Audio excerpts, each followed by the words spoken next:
How you guys doing today? It's Anthony Gangi. Welcome to another episode of Tier Talk. Guys, today, great topic. We're going to be talking about how to earn an inmate's respect.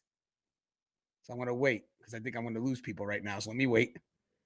All right, those that are still here, good. We're going to learn today how to earn an inmate's respect. I have a great panel. It's going to be a great discussion. I have Russ Hamilton on, David Schilling, and Butch Ferreira. They'll introduce themselves shortly. I just want to obviously go over my sponsors real quick. We have American Military University. If you guys haven't had a chance, please check out American Military University. It's a great online school, very supportive of what we do in corrections, very supportive of what we do on Tier Talk. If you guys looking to bring experience back into the classroom, please check out American Military University.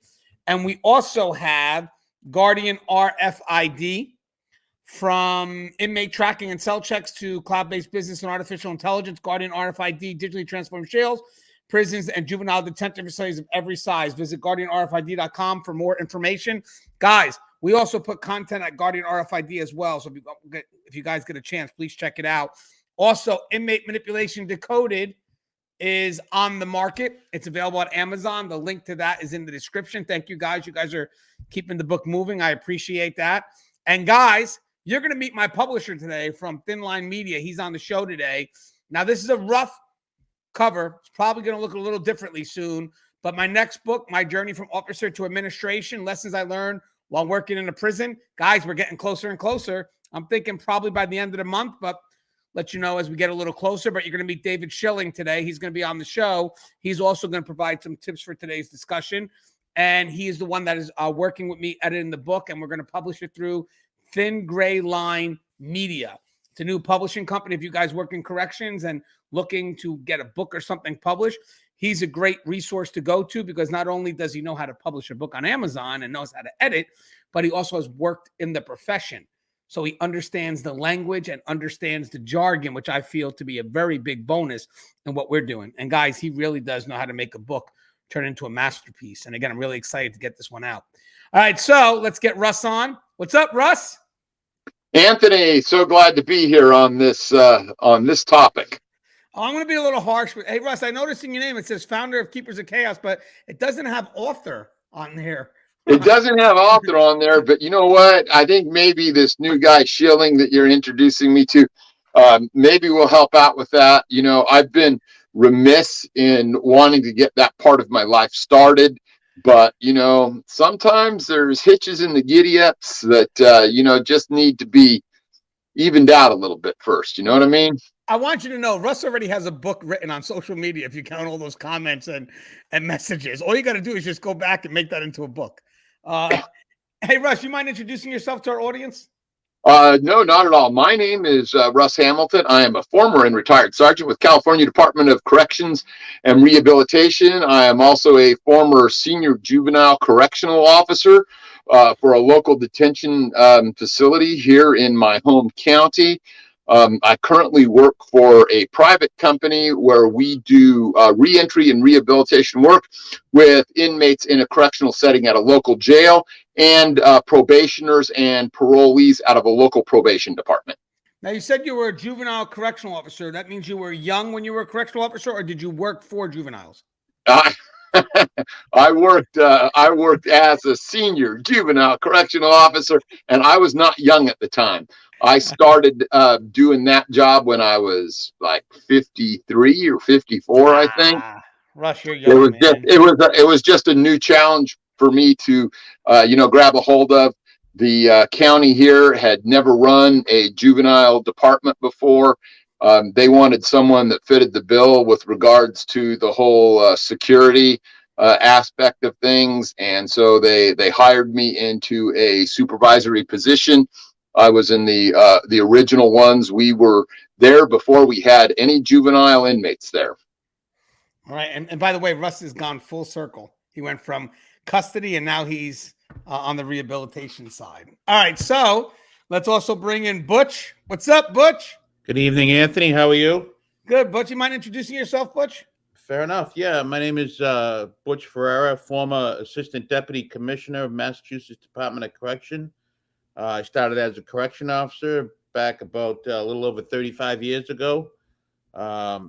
Came up through the ranks and currently retired. Retired as the assistant deputy commissioner. Had 8 prisons that reported to me. One was the female prison, and which included a couple of medium securities, a couple of minimum securities, and we had one of our only maximum security prisons in my sector in Massachusetts. Well, it's always good having you on, Butch. I mean, it's great just to share some good, solid, old school and new school advice. Now, let me bring on David Schilling. What's up, Dave?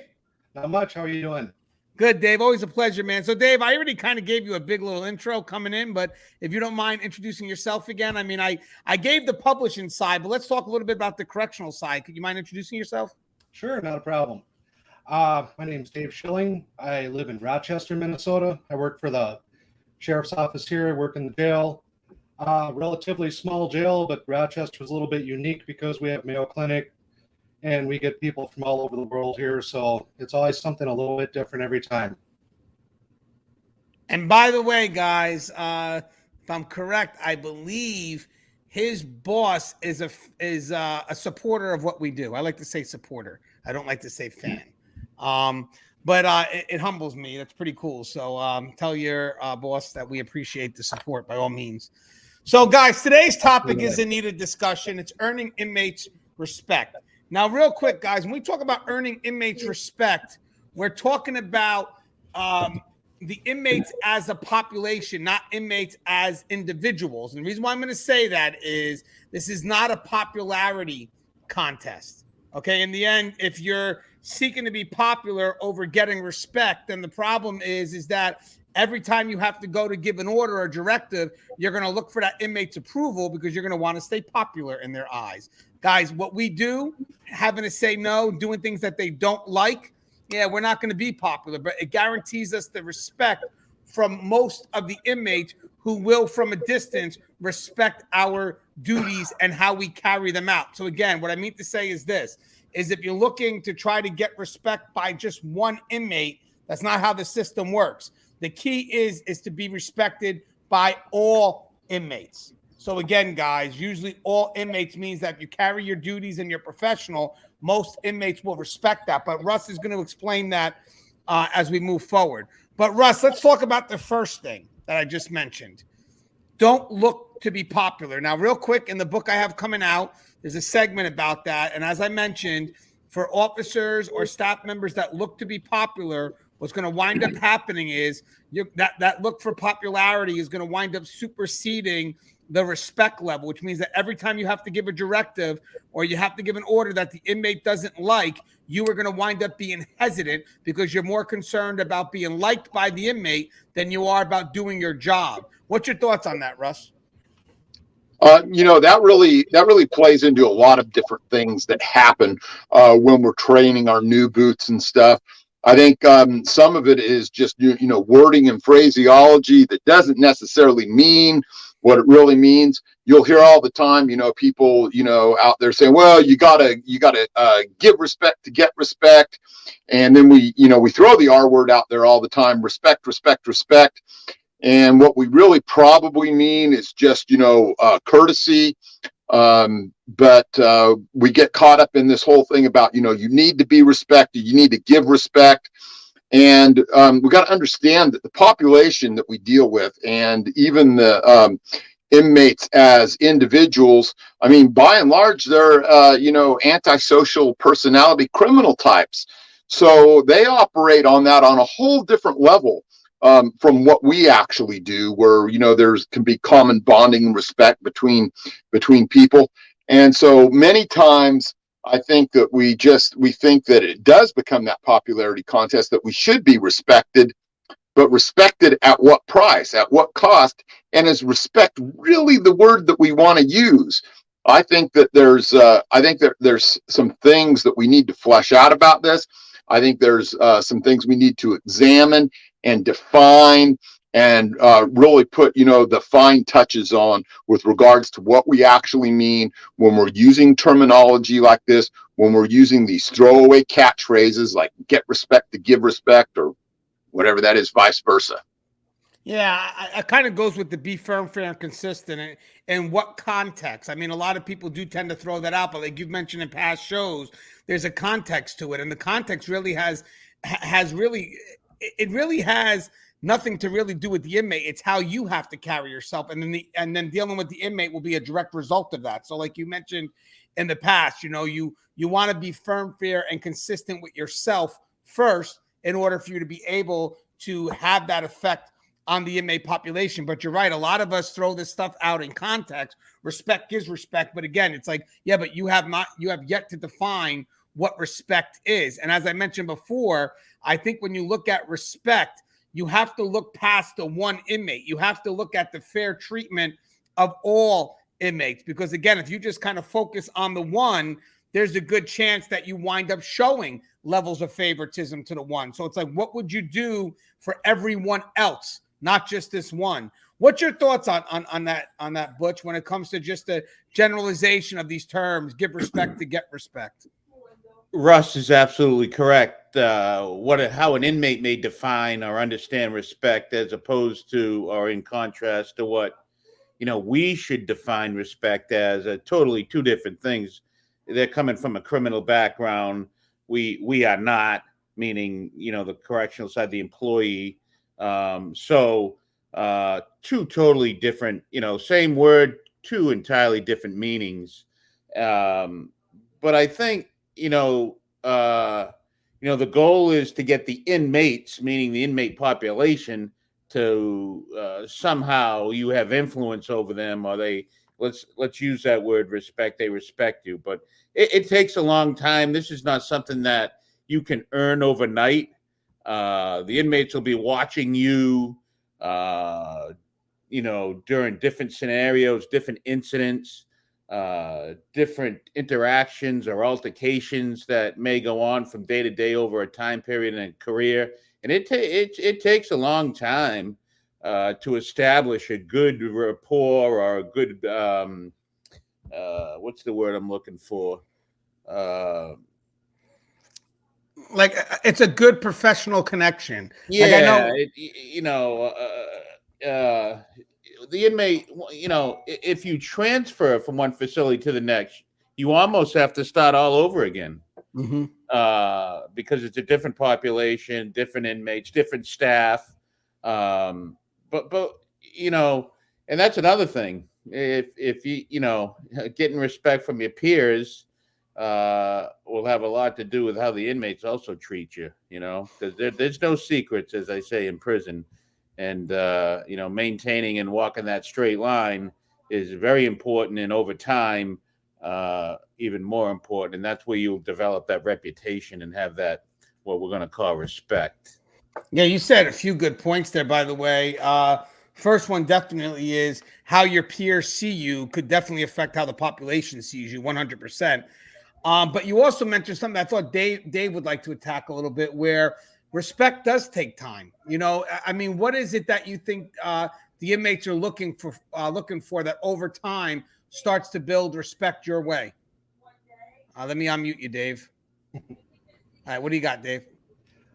What the inmates are looking for over time, I mean, we see it every time a new person's getting trained in.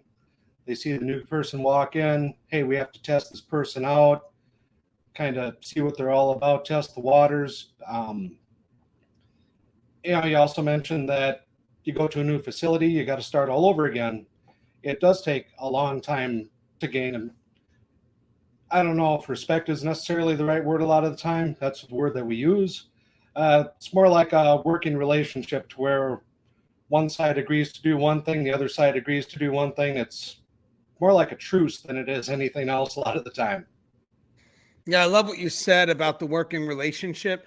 I think for me, the one thing about respect, and we're going to kind of cross into these things now with some of the thoughts that Russ had dropped earlier in the text that we're going to part through, but a lot of it is really not about what you say, but about what you do. I mean, that's the key, because they're watching your actions more than they're paying attention to your words, because they're looking for consistency. And what they do is they look to see if your actions match your words. And that's pretty much a big part of some of the stuff that Russ gave me earlier today that really does over time earn those inmates' respects. Now, mind you guys, I'm saying inmates. And the reason why I'm saying it is going to go back to what I said before. You're not looking to get the respect of just one inmate, because sometimes that could be a conflict with the many. You're looking overall to get the respect of the population. That's the key. So again, first thing that Russ mentioned, all right, so we already did the don't be popular.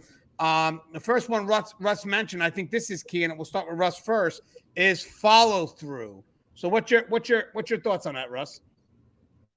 So with regards to the follow through, is this gets back to the what Butch was talking about before, that other R word, right? Reputation.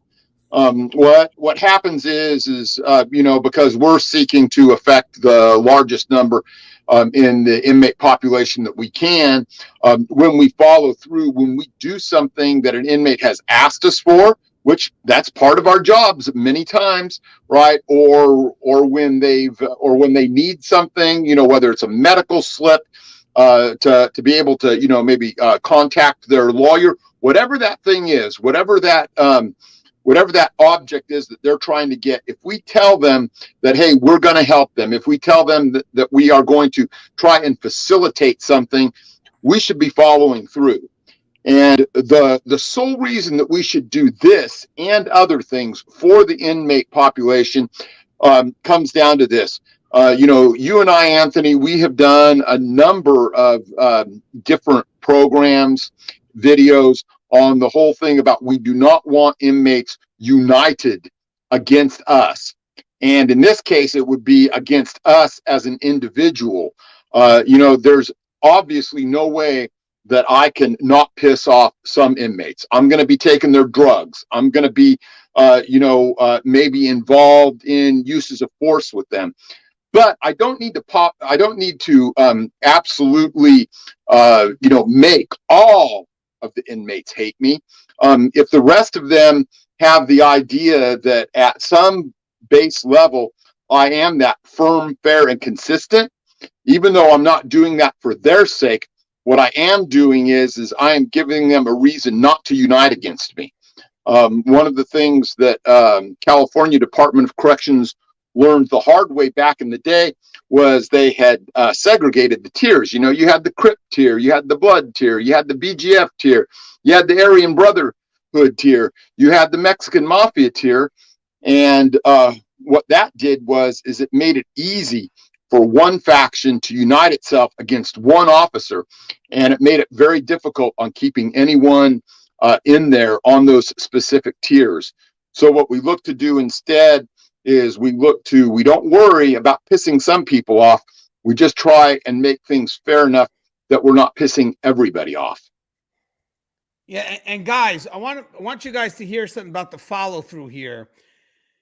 This is going to be very 101 advice here, but again, if you're new to the profession, you're going to get this is good advice to be introduced to. But if you're been in the profession for a while, you're going to get this right away.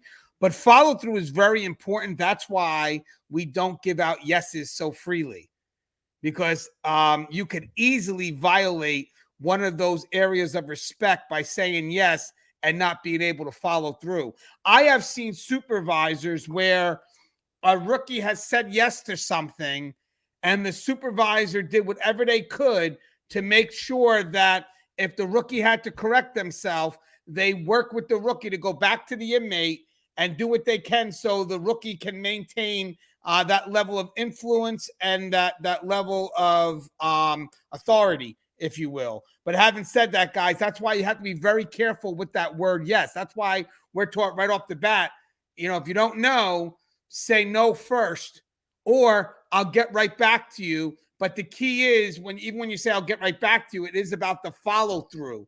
So even if you say no and you come back and say, hey, you know what, I was able to do this, it also shows that you followed through. It shows that you went ahead and, hey, you know what, something didn't feel right, let me go ahead and check. But the moment you say yes and you stop doing it, and it's like, hey, you know what, I realize I'm not supposed to be doing this, I should never said yes, that's a problem. That's a problem that, trust me, you do that more than once, and you will lose respect real quick amongst the inmate population. So, guys, remember, no first. No is your word. If you can't say no, you definitely can't survive in this profession.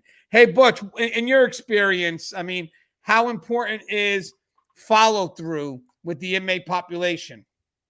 One of the things that I jotted down while I was thinking about this topic was, and we've talked about this a little bit in the past, but it's very, very important to know.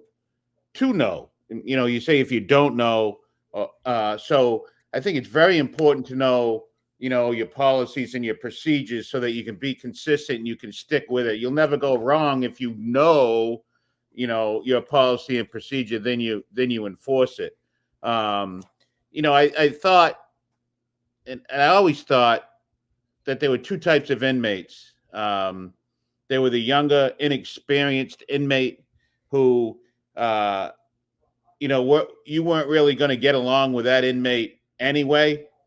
And then there was the experienced or seasoned inmate that had, done a number of different bits in prison and knows the system because they know the policies and procedures and they know what's supposed to be done right and wrong.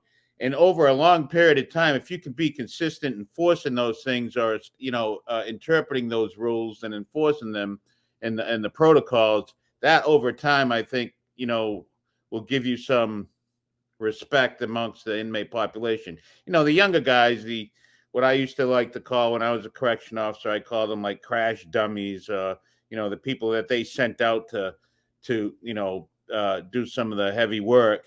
Those guys had a different mission, but the inmates that were settled in and had time to do and were experienced, they were looking and watching you to see how you were reacting over a long period of time, and seeing if you're fair and if you know what you're doing.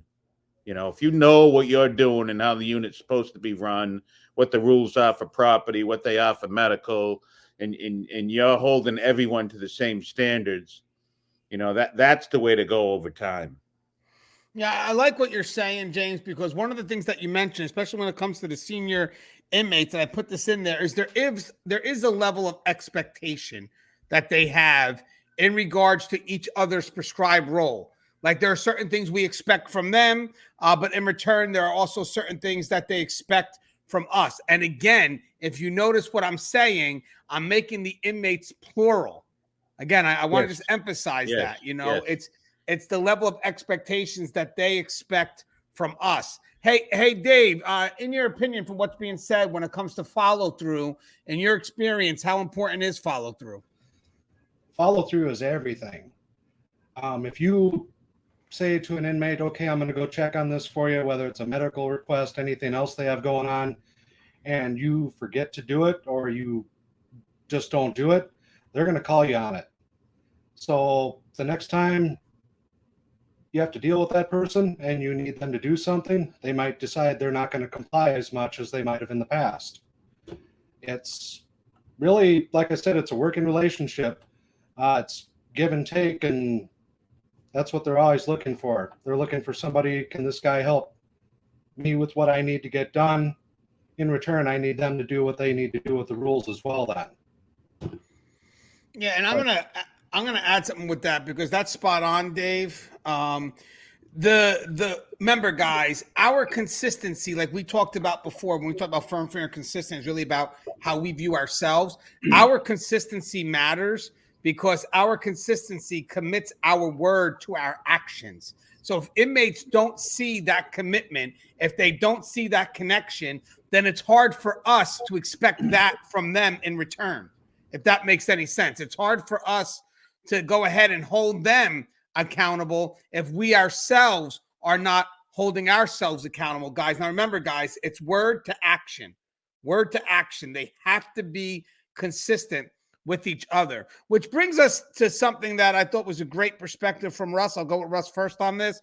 Pro-social modeling. I think that is something that a lot of people may not realize because the inmates are constantly watching you, whether they're watching you up close or from a distance. I noticed something in my career, especially at the women's facility.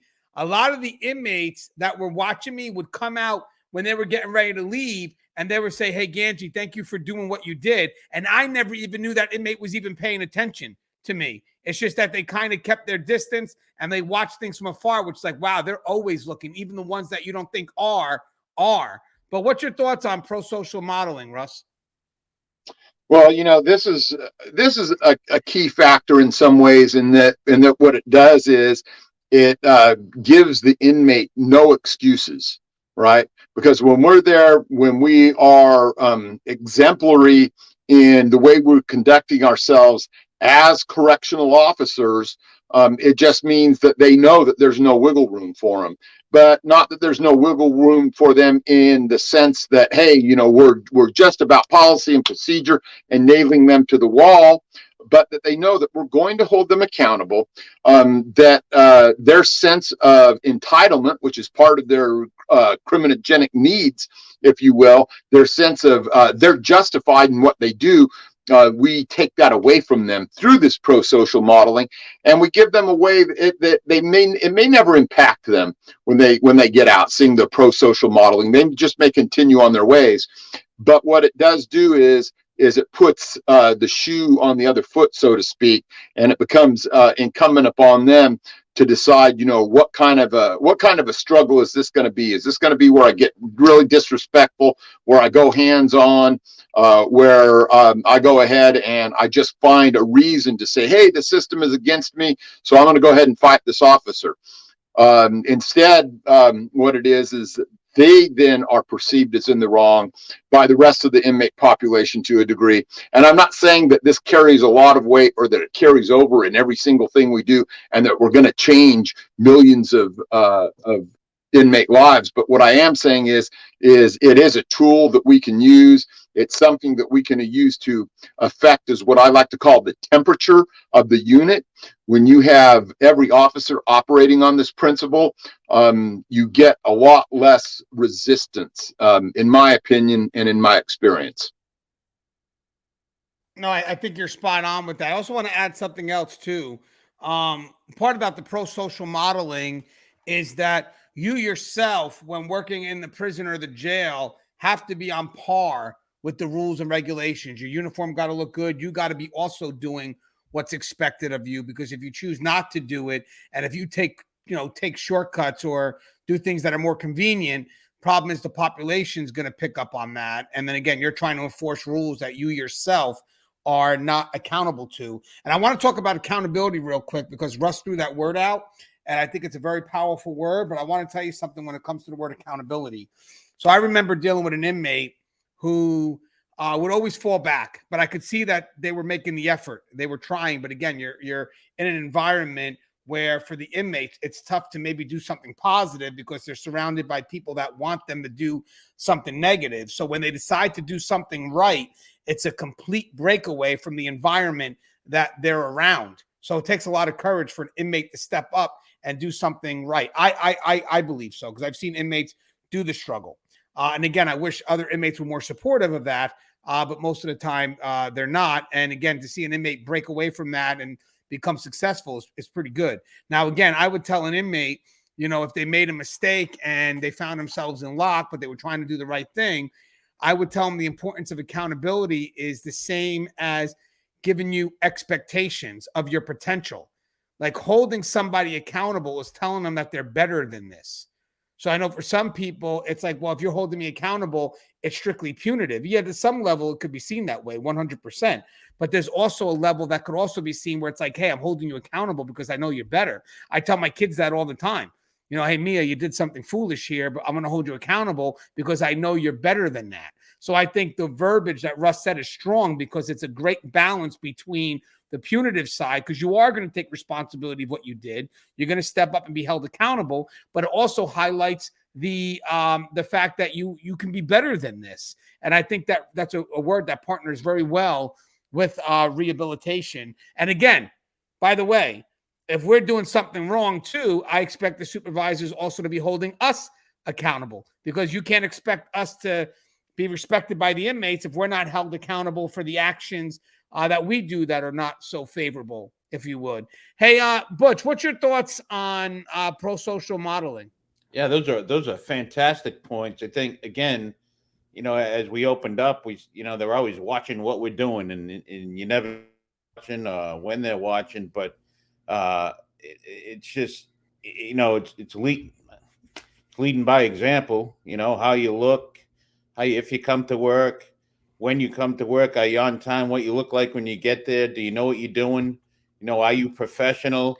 and dealing with the inmates, it's a long process, and it's all day. It's always got to be on your toes. So the pro-social modeling and holding each other accountable, I think, is important. I think that, again, the inmate population also knows when we don't hold each other accountable. If officers make mistakes or they run into trouble and do something wrong and they're not held accountable, the inmate population knows that, and they know that maybe the administration may be weak in holding people accountable. There may be other reasons why they're not being held accountable, maybe to the level that someone else expects. But they get all the gossip, they're listening and they're watching, and it's all part of the institutional climate, and it's all part of the institutional operation. They're all in there together, and they're all seeing what's going on, and they're listening. So if we're not holding each other accountable, they know. And when we do hold each other accountable, if there is an officer that maybe needs to be removed from a unit, or transferred from one facility to the next, or even disciplined, they know why and what the circumstances were. And they can make up their own mind. They have their own little different inmate world compared to ours, like Russ had mentioned. But they know, and it is very important. I thought early on, those were some of the things that I was going to try, and I thought they were very important. I came from a military background, but I thought that if I was clean shaven and my uniform was taken care of from day to day, it was on time, and I kept my hair relatively within the requirements and that type of stuff. Not everyone did that. That didn't necessarily mean that those other officers weren't as effective either, but I thought that it helped. It helped with the pro-social example we're trying to set. Yeah, because be mindful. We're telling inmates all the time, make sure that uniform is tight. One of the other things I want to mention is we talked about accountability real quick. I think this matters too, is that kind of touches into the inmate remedy system or the JPay system. Now, granted, it's a shame it gets misused by the inmates a lot, because it really does get misused a lot. But for the inmates that are using it for valid reasons, they are looking for accountability. They're looking for accountability from the agency, from the staff, in regards to the stuff that they're expected to have. And I think that for the most part, if we have to handle that level of accountability, let's say it happens to be that the inmate's right, we do it discreetly. Now, the inmates are still going to know, because there could be a shift in behavior, a shift in behavior of who the officer was the day before to who they are now. But again, that JPay system, I just wish it wasn't so misused like it is. But if it wasn't, and the inmates used it for the right reasons, it does put the facility up to meet those levels of expectations. But again, if you're on the other end of those grievances in the real world and how it's being used, you have to filter through 20 million complaints that are just irrelevant, because the inmates are very me-driven and they're not getting what they want. And technically, it's not about them. It's about the population as a whole. And then it's hard to find validity in the subsequent concerns, because it's been filtered through this bias of just these inmates just playing games, just not getting their way. But again, the grievance system is usually something that's utilized for some level of accountability. Hey, Dave, what's your thoughts on pro-social modeling? All the points that were brought up so far have been really good. I agree with Butch on that too. Pro-social modeling. When I go into work, same thing. Try to be clean shaven, uniform, neat, clean, boots shined up. Inmates will pick out somebody that looks dirty, unkempt, uniform looks like crap, and right away they're thinking, hey, maybe I can get that guy to do something for me. That's how I've always seen that. If you look like you don't have your business together, you probably don't. And these guys think at a different level. We're thinking out of fear. They're thinking out of their gut, essentially, working off of instinct to see what they can get. So in another respect, holding them accountable also protects us at the same time. Because by holding them accountable, we're putting that line in the sand going, okay, we have this working relationship going, but you can't cross this. Yeah.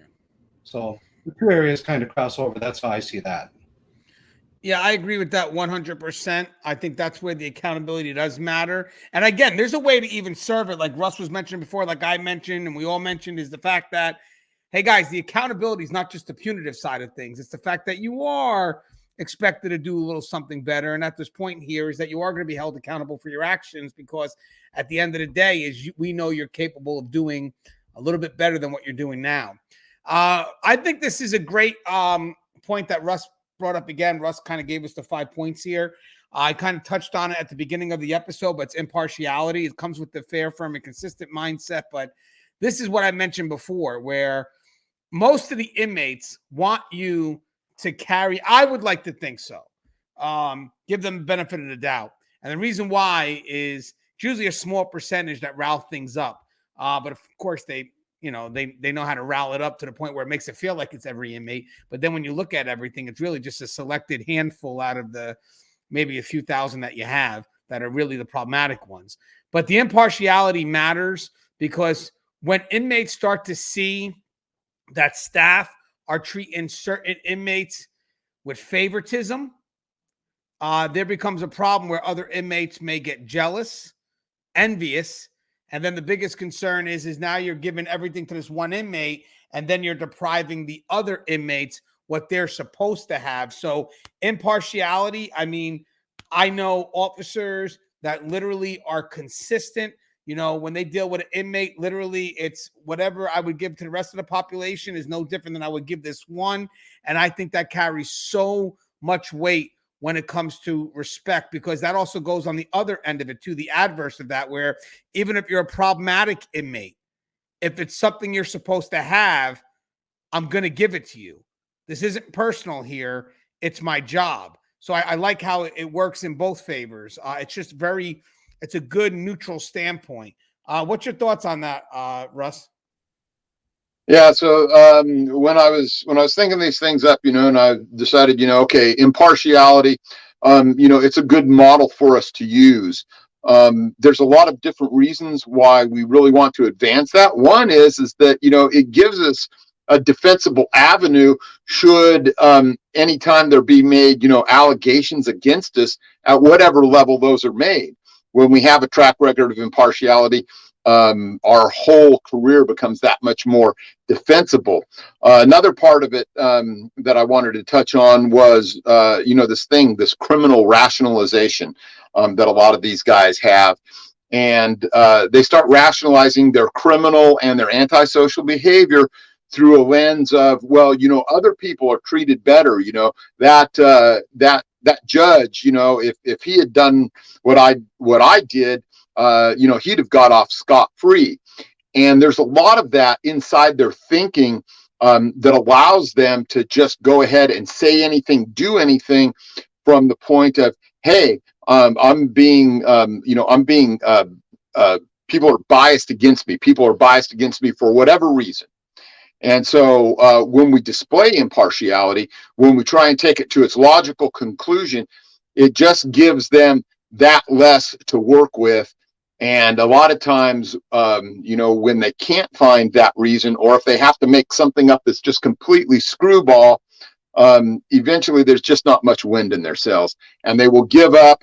And sometimes you will actually see them doing a little bit better with regards to whatever it is that they're doing out there on the yard or whatever. Maybe they start falling in line. Maybe they start cleaning their area. Maybe they're less of a handicap and being trouble to you. So that's why I chose that impartiality word, because I just think that it means so much to them, but in ways that they don't even understand because of their criminal rationalization of everything they do. Yeah, and I love what you're saying, Russ, because it's funny, because when you're not impartial, you could open up Pandora's box. I mean, let's be honest. You start showing one inmate favoritism and start giving them more than what they're supposed to have. The rest of the population is going to look to equal that out. They're going to look to come up and say, yo, that's Pandora's box right there. So the impartiality keeps things neutral, and it keeps Pandora's box closed. Like what you're going to do for one, are you going to do for the rest of the population? And I would also like, just to get it out there, why not? That's not just on the immediate frontline level, because a lot of the times when you have the families calling the executive staff, families could be a little bit of a burden, and we look to rush them off the phone by making promises that wind up only dealing with that one inmate. And what those people may not realize is that you open up that door for that one, he's going to tell every other inmate. So when that family member calls, I know it's easier to say yes because the yes will get them to hang up, but hold your guns and say no, because you could be opening up a whole world of crap for the people on the front line when you make that promise just to get that inmate's parents or the inmate's family or the abuts person, whoever it is, off the phone. And now the problem is, once you do it for that one, just to kind of get the phone call out, you're going to wind up having to open the door for everyone. And that's why I've seen Frontline come back and say, hey, Gange, if we do it for this one, got to realize something, Gange is going to open the door for everyone else. And in my mind, it's like, you know what, man? Thank you for waking me up. I couldn't get this parent off the phone. And you know what? I was acting rather on emotion, because I just wanted to get the phone call over with. So I appreciate that. I have the parent's number. I'm going to call them back, and I'm just going to say this is just not happening, and then just deal with the phone call, because a lot of us try to escape that phone call by making false promises. I'm calling people out on that because I know it happens. A lot of us look to escape that phone call because we don't want to deal with the burdens, families just calling and calling. So we wind up making a false promise. And then, by the way, another thing that Russ touched on is that false promise may not have a good follow through, because you may say something to that family and then Frontline may say, yo, Gange, we can't do that. And now all of a sudden my follow through is weak when the inmate's family call me back up the next day and say, yo, such and such didn't get this. Oh yeah, I've been meaning to call you on that. Ooh, weak. It's weak. The moment you realize you couldn't do it, you should have called the person right back and said, sorry, we're not going to do this. And, it is what it is. But I'm sure that happens a lot. I'm sure Butch could talk about that. But, hey, Butch, what about the impartiality? I'm sure you've, seen a lot of that. So that's some great points right there. And, boy, I remember as a young correction officer, just those examples, some of the incidents that you just kind of mentioned, Gange, boy, that would, those were bad days when the administration would say yes to something that just couldn't or shouldn't be done, or is contrary to what, procedure or policy was. But, a senior correction officer, when I was a young one, gave me some advice very early on. He said, Butch, give them what they got coming to them, regardless of who it is.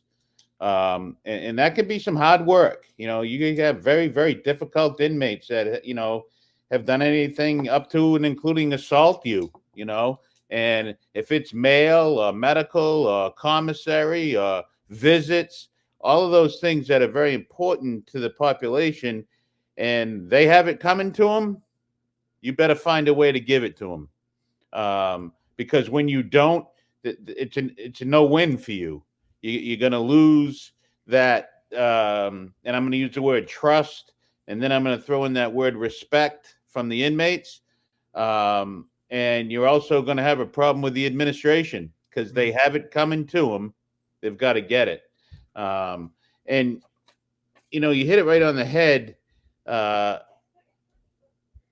If you give it to one inmate, everybody's watching. There are no secrets in prison. I'll tell you, I find that the inmates are very good at finding our weaknesses. Very, very good at identifying our weaknesses. And when we say yes, they're going to hold you to it. It goes back to, I think, Russ's comment, a few shows back about, the inmates will always ask for mercy, but never justice. But they're all over that when you say yes to one group, or one inmate. Even worse when you do it for a group. We had issues with different groups of inmates, and they wanted a special day with this, for that. Once you said yes to one group, we were having special days for everybody in creation, because you couldn't say no to the other groups. Right. It was a good lesson for the administration. But those are the basics, and if you stray from those basics about not knowing what they got coming to them, and you start playing favorites, you're going to have problems from both sides. Yeah, and I want to mention something too, because we do have one more thought before we go to close.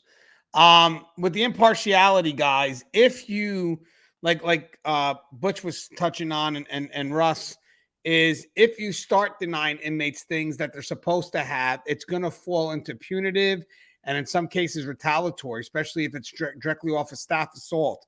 As much as it's hard to give the inmate what they want after they assaulted you or maybe someone you're close to, that's what the lawyers want. That's why when you have a staff assault, the lawyers are calling up like crazy to represent that inmate because they're expecting us to retaliate.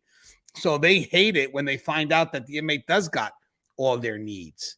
Their needs are still being met. And that's very hard to do. But again, there's nothing easy in this profession. So again, the impartiality matters on both sides. Don't show favoritism, but also don't deny an inmate what they're supposed to have.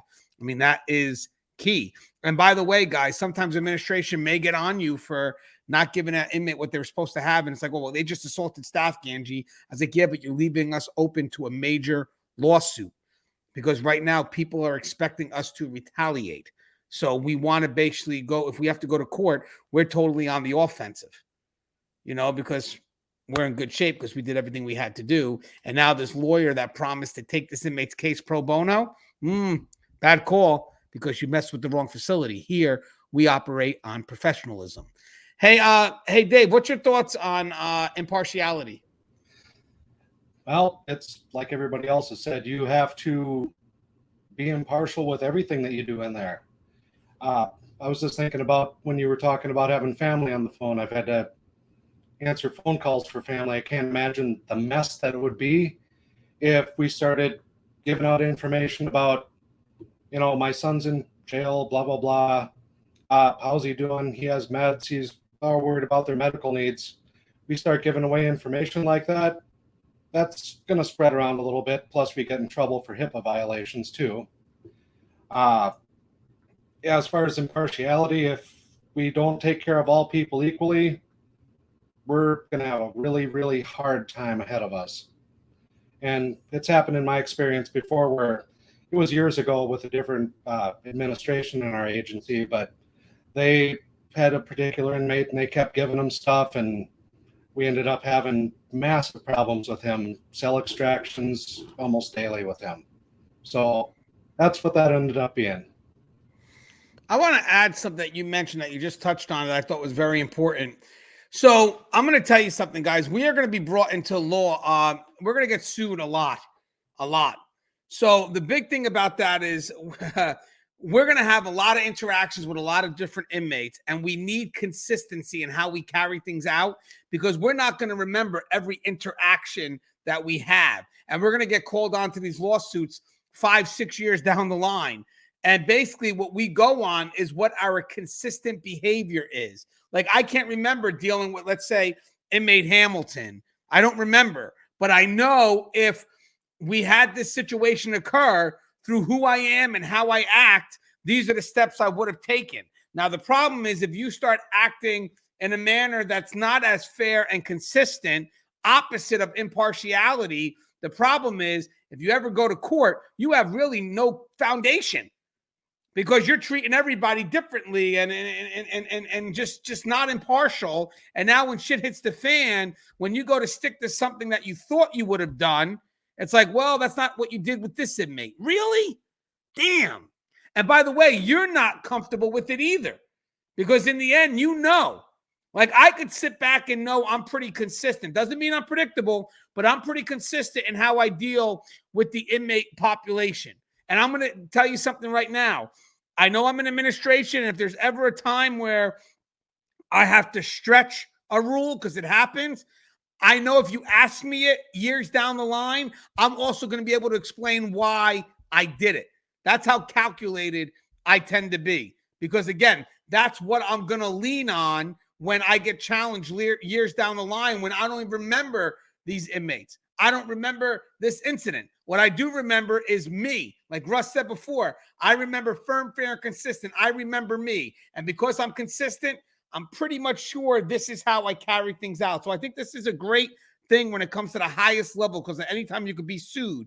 So if you're consistent and you are impartial, that's a great way. If ever you're challenged, you have a good, strong foundation to lean on. I think that's a great point. I'm sure all you guys would agree with that. So I want to go to, unless Russ, you want to add something to that? No, I'm good. I like that because our friends over at Guardian RFID, they always bring up that word defensibility. And if we're more firm, fair, consistent, and we're following the guidelines, policies, and procedures, even if we don't remember it, we can be more defensible because you can always say, "I would never have done that. That's not the way I operate."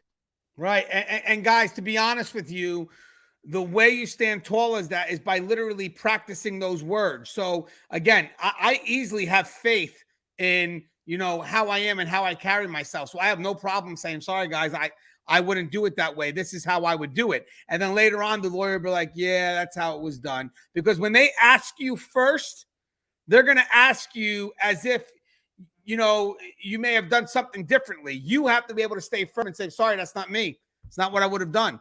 If I did this, it's because of these reasons. Now, last part, and this really does matter, probably is the foundation for everything that we discussed, but definitely worth its own little discussion, is honesty. Russ, I'll have you start that off, Russ. Why honesty is so important? Honesty really just dovetails into those other things that we talk about. I mean, everything, from follow through to just the idea of, the whole firm, fair, and consistent.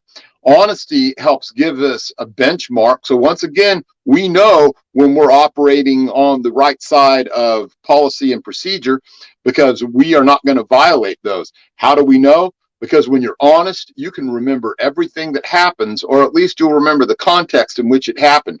If we start getting shady, we start feeding these guys lies, we start, trying to, slip things past them. It degrades all of those things that we've talked about with regards to, why should someone, and once again, I hate the R word, respect us, though, if we're not being honest with them, if we're not trying to, at least cultivate some rapport in order to be able to deal with that inmate population. Because, like it or not, we do have to deal with that population. We do have to go in there, and there are things that we have to get from them on a voluntary basis. Otherwise, we don't have nearly enough people to go in there and do the things that we would have to do by force. So there is a level of compliance that we're able to extract from the population when we do things like be honest with them. Yeah, and guys, listen to this though. By the way, I mean, when you first hear this, I mean, this is just simple corrections 101. But the good thing about what we're doing here is we're finally giving you the context and how it's applied. I mean, that's usually what's missing in training. It's like, hey, get to know these words: firm, fair, consistent. Get to know integrity. Get to know honesty. Get to know all this, impartiality. But no one ever gives you the context and how it's supposed to be applied in this profession. I mean, that's the magic of doing a show like this and talking to people through experience who have learned what these words mean through application. So yes, it was great when the Academy mentioned these words. But then the funny thing is, without giving us context, a lot of us had to figure out how these words apply in our everyday actions with or interactions with the inmate population. So we're giving you a jump start. Not only did we give you the words, but probably for the first time ever, you're hearing how it should be applied by people who have walked the walk. So again, honesty is something that has to be done. And why does it have to be done? Exactly what Russ said. I mean, it literally is exactly what Russ said. Hey, Butch, what's your thoughts on the importance of honesty? But also, hey, Butch, can you also touch on learning these words without context? So I wrote a couple things down. I'm jumping out of my seat here. Is that a good thing? Yeah, no, it's good. So, Russ, if we can think about the opposite of being honest, they would consider us what? Dishonest. So, how does that play out in the long run? You can say what you want. You brought up a great point. There's 100 people on the day shift, 1,000 inmates. We don't have enough people to go through that every day. My dog's now barking. Wait, tell your dog it's count up. Allie. Count up. So yeah, I mean, we have some sense of influence over the inmate population. You can call it what you want. Some people call it respect, but we have influence over them to do the things that need to get done, or we would never move forward a day in corrections. And honesty plays a big part of that, because the opposite of honesty is dishonesty. And if they didn't trust us to be honest in 90 or 95% of the things that we tell them, then we would have a hard way to go. Yeah, oh, go ahead, Butch. Sorry about that. So the second part, what was the context? Yeah, so basically, I think a lot of the times in the academy, they throw out these trigger words, but they don't apply context to how these words should be applied. So I like the way you said that, because I've been searching for the best way, since you've asked me to do a couple of these, to describe what I think this program does for the profession. It fills a void. It fills that void that you described, from the in-service or the trainer, and then to putting it into context in real life situations. This program, or the program that you do, Anthony, I think fills that void. And I don't know, people are going to get it somewhere, but this is a perfect opportunity to fill those gaps.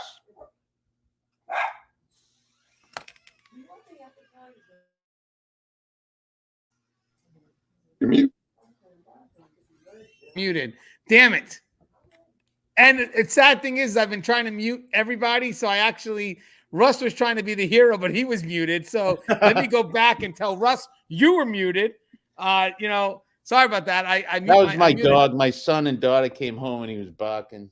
No, it happens, man. I muted it because I didn't want the feedback. So I want to mention something. First off, that means a lot to me, what you just said, because, we as a Tier Talk panel, we try to provide context, and sometimes videos will be 10 minutes, but most of the time they're longer than that, because the conversation develops. And as you know, as we feed off each other, the best part of the conversation isn't at the beginning, actually closer to the middle and the end, because that's when we start developing the points to move things forward. And a lot of people, what happens is they're going to look for the shortcuts, the convenient stuff. And let me just get the gist of it all. It's like, okay, you got it, but you got no context. That's not what this channel is about. The channel is to give you context, because here's another thing, guys. What me and Russ learned in the course of doing these shows, almost 1,200 on YouTube right now, is the fact that some people need that context. If they don't have that context, they're going to run in and make up their own context. That's right. And that sometimes could be a major problem. So I appreciate that. That meant a lot, because that kind of hit home with us. So thank you, Butch. I appreciate that. Hey, Dave, what's your thoughts on honesty and keeping your word with the inmate population? Sounds silly. Kind of goes back to what Dr. Seuss would have said. Say what you're going to do and do what do what you say. It's just that simple. If you're honest with inmates throughout the whole day, you're going along doing your thing, getting stuff done for them. You follow through on your word, so on and so forth. When that comes to that hard time with that inmate, they might just look at you and go, you know what? You've always been straight with me. I'll do what you say, and go from there. Peaceful resolution. If you're that guy that goes out there and you're always dishonest about stuff, they're not going to listen to you at all. You won't have any trust built up, no working relationship, and things are going to go downhill pretty quick from there. So honesty is really important. Not to mention honesty between coworkers and all that stuff too. That's a whole different thing. But well, you know what? I can comment. I want to add something before we get to our closing thoughts, is that we need to be seen as credible, obviously. And by the way, we should be given credibility first. And the moment you start losing that level of honesty, you start losing that level of credibility and trust. Trust is something that has to, really be based on your honest word and effort. And the moment you start being seen as less credible, not only the inmates won't trust you, but your own people won't trust you. Your own management won't trust you. So again, it really does hit something very, very powerful. It really is the backbone of who we have to be, because without honesty, you don't have integrity. So again, those words coexist. So you can't have one without the other. So, all right. So now for our closing thoughts, I thought this was a great dialogue. Hey, Dave, real quick, because I have you go first with the closing thought. This was your first live. So I'm not first live, first recording or whatever it is. It's not as easy as you think, right? It's pretty hard, correct? It's not easy. Yeah, just for me to sit still in a chair this long is kind of a feat. Do you have any thoughts you'd like to say in closing, Dave? I really appreciate being on here, and I've watched your talk for a long time. I always have recommended it to new staff, all the different videos on there about, the different things you shouldn't do for inmate manipulation, so on and so forth. So what you got going on here, this is a really valuable resource that does bridge a lot of gaps between academy and real life experience before new correctional officers can get it. So I think it's pretty important what you're doing. I really appreciate that, Dave. And again, I'd like to thank Dave. Dave has been working with me hours on end, getting this book out there. Again, it's called Thin Gray Line Media. His website is up and running. If you guys get a chance, you should check it out. Again, everybody in this profession should have a story to tell. And the reason why Dave stepped up and did open up his own media company is when I decided to switch to another publisher, couldn't find one that was willing to publish my material because of what it is that I write about. So Dave automatically took the opportunity and said, you know what, I want to be part of this as well. I want to help give people a voice, because Dave knows how it is to be voiceless. So having said that, I think it's great what Dave is doing. Again, I appreciate you, Dave. And hopefully by the end of the month, we have the book out. But guys, take a look. The website is up. Thin Gray Line Media. If you're looking to write a book and you work in corrections, I would definitely go to Dave first to explain how it works.